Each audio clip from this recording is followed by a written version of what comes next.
What up, y'all? This is your boy DMV Ken the Neo Simmer, and I am back with the very first episode of a series we call Game Takes. And today I want to talk about this internet beef between Cardi B and Candace Owens. So I believe that Cardi B was outmaneuvered by Candace Owens in this particular exchange of words. I want to liken Candace Owens to a venomous snake. And what I mean by that is that her strikes are very, very calculated.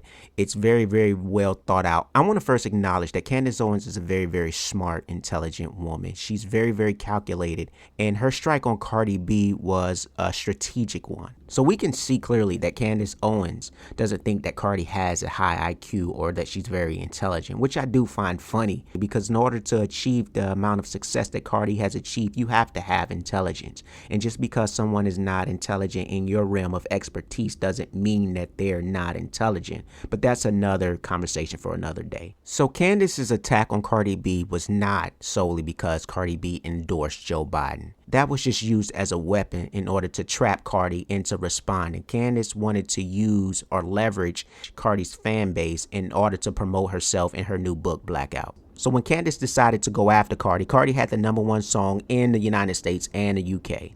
And she knew that if she pressed Cardi and said some things to trigger Cardi, that Cardi would take the bait and respond. Once Cardi fell for the trap and gave Candace the attention that she was seeking, Candace used or leveraged Cardi's popularity in order to increase her own fan base. So Candace trapped Cardi and entangled her into this web of going back and forth on politics, and Candace is just more enlightened on politics than Cardi is.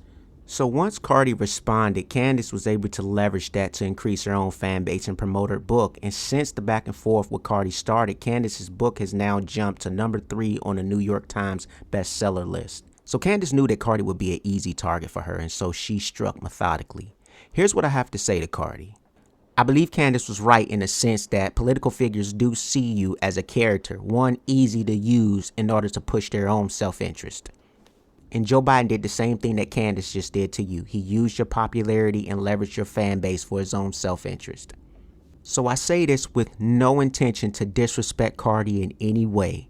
Cardi, you are a beautiful queen who is an influencer now. You're no longer Ratchet Cardi. I know Ratchet Cardi helped you get your start and helped get you to the place to where you are right now. But you're no longer Ratchet Cardi. You are a beautiful queen. You are an influencer now. So you have to carry yourself in such a way so people will respect you in that realm. Cardi, you are probably the most powerful woman in hip hop right now. You have a mass following. You are an influencer. And so you have to start carrying yourself with a certain grace and stature so people in this political realm will take you seriously because you are such an influencer. Certain people you shouldn't respond to, and Candace Owens is one of those people. She traps you into a web to promote her own self-interest, and to be honest, she's not even on your level right now. You sat down with the presidential candidate. She wasn't even invited to the Republican National Convention to speak. She's not on your level, and you let her drag you down to her level. Cardi, carry yourself with grace, carry yourself with dignity, become that diva, and demand the respect from these folks that are trying to use you. So now to Candace. And Candace, when I say that you're not on Cardi's level, it has nothing to do with intellect. Of course, you are also a beautiful queen who's very, very intelligent. When I say not on her level, I mean in the sense of popularity and influence. Unlike Cardi, I don't think that Candace is being used. I think that her allegiance to the Republican Party and Donald Trump is motivated by self-interest. And let me explain. So anybody familiar with Candace Owens' story would know that she has not always been a conservative. In fact, she was a registered Democrat until 2018. Now, she changed her mindset to a conservative way of thinking in 2017, but she was actually not a registered Republican until 2018. So I was first introduced to Candace Owens through a 2016 TED Talk that she did. And during this TED Talk, she spoke about social media activism, and she really opened up her heart and shared her vulnerabilities and her experiences. And that really captivated me. She left us with a wonderful message. And I've always been a fan of Candace Owens ever since I saw that TED Talk in 2016. One of the things that Candace talked about was her own firsthand experience with racism at the age of 17 as a senior at Stanford High School in Connecticut. So Candace would talk about receiving some voice messages from 4 gentlemen who would be saying some vile and racist things to her. They even threatened her life. Candace would post some of those things that they said up on the screen during her TED Talk. And after an investigation was conducted, it would be revealed that one of the guys was actually the biological son of the then sitting mayor of her city. And after this information was revealed, she spoke about the aftermath. And she talked about how she became the subject of a media frenzy. So after the incident became public, Candace spoke about her character being questioned and people in her town questioning whether she made up the story or not. This traumatic experience would cause her to withdraw from school, and she would spend the remainder of her senior year being homeschooled. And she spoke about battling anorexia as a way to regain control of her life. So anybody that knows anything about Candace's professional career knows that she was a staple and a pioneer at social media activism. In 2016, Candace launched an anti-bullying website called Social Autopsy. So basically what Social Autopsy is, if there was a person online bullying, users could take a screenshot of that person's comment and submit it to Social Autopsy. Social Autopsy would then take that user's comment and put it in a database. That user's digital footprint will be traced. And it was said that once that user's footprint was traced, then their personal information will be plastered over that website. Now, mind you, this was 2016, 2 years removed from the Gamersgate controversy. So Candace would come under huge scrutiny for this, especially by liberals. So they argue that not only did this website violate users' privacy laws, but it could spawn retaliatory campaigns. So throughout this fight, Candace would receive support from the alt-right and also far right-wing activists. So this, coupled with the racism she dealt with at age 17, will ultimately be the determining factor of Candace switching her party allegiance. All right, so let's piece this together. So Candace at age 17 experiences a traumatic incident of racism. And then she comes to find out that one of the young men is the son of her Democratic mayor, who ultimately became governor. She then becomes a social media activist and creates a website to stop online bullying. Liberals attack her, and who comes to her defense? The alt-right and far right-wing activists. She's grown a disdain for not only the Democratic Party and liberals, but Candace also learns a valuable lesson because the people that came to her aid are seen by liberals as bad people or bad guys. And Candace learns that nice guys finish last. She has been scorned by liberals and the Democratic Party. Remember, this was a traumatic experience for her. So Candace creates a persona. She creates the ultimate heel because she understands that the only way to have success and to achieve and to obtain notoriety, to obtain influence, is to be a heel. And I want to explain a heel. Some of y'all probably don't. It's a wrestling term. Heels are called the bad guys. The baby faces are called the good guys or girls. Candace started out as a baby face. But every turn as a baby face, she was being attacked, bullied. She tried to do the right thing. And this is not excusing what she's doing now. I'm just painting this picture for you. She now sees that becoming a heel is more profitable. She now sees that becoming a heel gives her more influence, that pushes her career forward. This is the same thing that the same avenue that Jason Whitlock took. They're under, because he was also an activist, columnist. But now they understand that I have to be a heel, I have to be a contrarian, I have to go against the mold in order to be successful. And so they create these characters, this ultimate heel character that ultimately made her the very thing that she started out her activism fighting against. And with all honesty, I do not believe that Candace Owens is a true at heart Donald Trump supporter. I believe that she's playing a character. I believe that she is playing an ultimate heel, and she has chosen to align herself at the risk of her own people, to align herself with the side that she feels can push her career forward on an upward trajectory. So Candace Owens, I do not blame you. I understand you.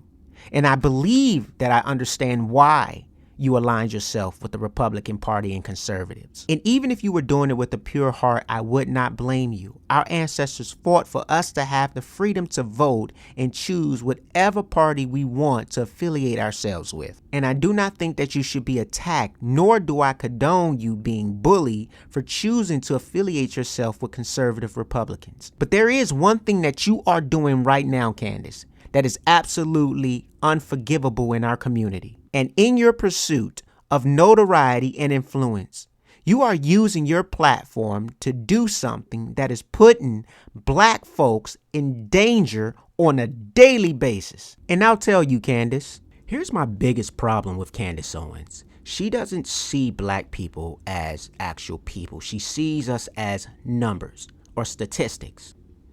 So if you ever listen to a Candace Owens podcast, interview, or panel debate, you'll hear a lot of rhetoric such as a 15% welfare increase, 35% of single mothers, 25% of black on black crime, or blah, blah, blah. A lot of statistical data that's just a bunch of rhetoric. So why does Candace do this? Because she wants to paint this picture like she's informed about black communities when she's actually ignorant to it. See, Candace speaks to a certain demographic. She speaks to her white constituents who are uninformed on black affairs and a certain class of ignorant white conservatives. And let me emphasize, I'm not calling all white conservatives ignorant, but there is a class of ignorant conservatives who think that the majority of black folks are lazy welfare recipients who kill each other and live like animals and complain about injustices. No, you're misinformed. That is not the majority of black America. And it truly irks me when I see one of our beautiful black queens reinforcing this narrative to white America and spewing out all these statistics written by uninformed white men who have never been in our communities. Candace, when you're throwing out all these stats, what are you factoring? Are you factoring the blacks that are in the military community? Are you factoring the blacks that are abroad? Are you bringing to your platform the amount of homeowners within the black suburban community? Or are your stats strictly focusing on the inner cities, in the impoverished communities? See, I want people to understand that when Candace Owens is going out, throwing out all these statistics like they're facts, I want you to understand that they're skewed facts. If you go to any courtroom in America that's having a trial, you'll see a prosecution and a defense. And both entities will bring facts to the table. But you know something about those facts? They're going to be skewed. They're going to be facts that will push the agenda, that will push the narrative of either the prosecution or the defense. They'll never bring facts to the table that paints the entire picture. They'll never bring honest facts and statistics to the table that will counter their narrative. So when you're on your platform spitting all these quote unquote facts, Candace, how skewed are they? See, here's what irritates me about people like you who think that they're informed because they spew out all these statistics. You're not informed because you're not in touch with the communities. And what's even sadder to me is that you have people that come on your platform that know what's going on, and yet they remain silent. You had a young man on your platform named King Face. This man is a conservative. He thinks like you, and that's okay. But what I found out when he was on your platform is that he runs a fatherhood program in his community. Now, I run community programs. I'm a part of a fraternity. We're out working on a daily basis. with other organizations. We're partnering with Big Brother, Big Sisters, other fraternities and sororities. It's brothers and sisters out there on the ground every day partnering to get out in these communities and save these young people. You said to Cardi B when she asked Joe Biden about police brutality, he should have reversed the question and asked you, what are black people doing about black on black crime? And see, that's what let me know that you're ignorant and you're uninformed. And for you, King Face, to sit on that platform, to know that you're connected with other entities, to know that there's people out there on a daily basis, out there in the trenches trying to save these young people from death, to try to save these young people from drugs, to try to save these young people and teach them how to be successful in life. You know. And yet you sat there and didn't say nothing and allow her to push that agenda forward. And it's offensive to people like me and people all over the United States of America that's on the ground day by day by day, working to save these young people, risking their own lives, dedicating their lives to saving young people. And yet you push these statistics like there's nobody out there doing anything because you're pushing your narrative for your own personal gain. And you're ignorant because you are not enlightened on what's actually going on. And people that are will come to your platform and be silent. And your constituents who have been trained psychologically to see us as threats, to think that we're killing each other and not doing anything about it. You're allowing them to run with that narrative because you're uninformed. And it ticks me off. And I find it very disrespectful. And every time I hear it, I see an intelligent queen, an intelligent woman, an intelligent, beautiful black sister willfully being ignorant, willfully tearing down her own people for her own selfish gain. And that's my problem with you, Candace Owens, is that you're not bringing fair statistics to the table. It's okay if you bring those statistics because you're very intelligent, you're very knowledgeable about the statistics that you have. And Candace, those statistics are very important, but that's only half the story. But they're biased, they're skewed, and they're not honest because you're not being neutral and you're not presenting a full picture. You're presenting half the picture. And it shows your ignorance. And when I say ignorance, it's not questioning your intelligence. It's saying you just don't know because you choose not to know, because your motives are selfish. But I want you to understand something. I was watching a documentary called Blackfish yesterday. I love this documentary. I've seen it multiple times. It's about SeaWorld catching killer whales and trapping them and having them dance. And it specifically spoke about a killer whale, Tilikum. Said he was on the verge of a psychotic break because he was taken from his natural habitat and forced to dance. And Tilikum had killed 3 people while he was in captivity. He's passed away now. And I will hear the trainers say, I feel like we have a connection. This is a killer whale. I feel like we have a connection. That it's beyond the fish that I'm feeding him. And the documentary showed that Tilikum, who has a very, very intelligent make, biologically very, very intelligent, huge brain, processes, understand. Whales are very, very intelligent. Could hear when the fish were getting low. Understood that when he stopped getting mouthfuls of the fish, that he was getting low. And it would trigger in his brain that I'm not going to dance for you if you don't have any more fish for me. So while the trainers thought that they had a relationship that went beyond that feeding of fish, the whale did not have the same sentiment. And so they interacted with this whale, believing under the false impression that there was something greater than just fish. And when there was no more fish to give, that whale grabbed that very same person by the foot, by the ankle, dragged them beneath the water and drowned them. So I want you to understand something, Candace Owens. I want you to understand something, Jason Whitlocks of the world.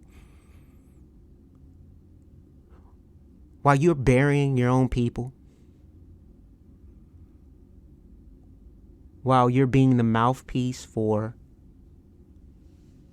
the narrative that black folks are welfare recipient, lazy animals killing each other, yet complaining about social injustice.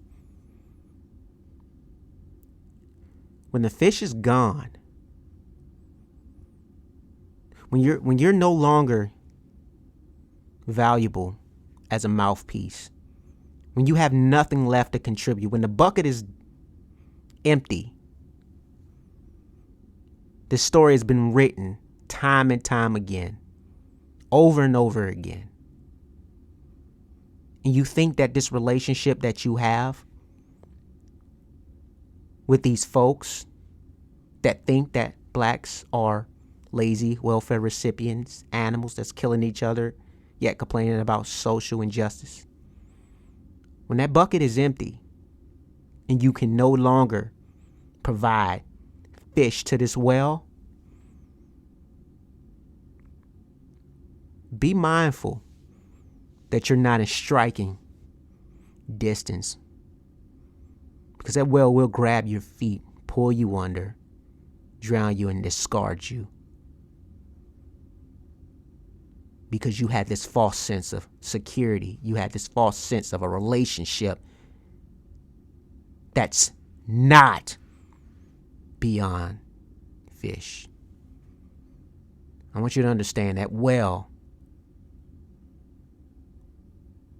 will only be loyal as far as that bucket lasts. I want you to think about that when you're tearing down your people. I'm going to leave in the description Candace Owens' TED Talk. It was amazing. And I always go back and look at that because I believe that that is the true Candace Owens. I want y'all to look at that. And I wish Candace would go back and revisit that, because she said some things about people having a heart, not just seeing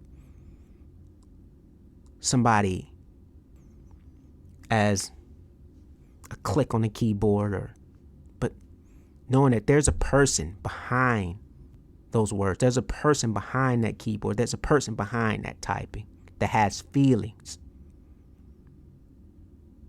You used to believe in things like that. Cardi B has feelings. You could have picked up the phone and called Cardi B. You said that you're going to get your agent in touch with her agent and you're going to send her a book. If you're able to do that, then you were able to reach out to her and talk with her before you went on that man's show and said words, forgetting that she's a person, before you became the very thing that you used to fight against, internet bullies. This ain't about Cardi. This is about you, Candace. Find yourself again. But I understand. I understand what you're doing. I feel like I understand what you're doing. But make sure your bucket stays stocked with fish. This is your boy DMV Ken. I am the Neo Simmer. This was Game Takes, talking about Candace Owens. Subscribe, like, comment, do all those wonderful things, because when you do good for others, karma comes back around and do good for you. I appreciate y'all for listening. I'm out.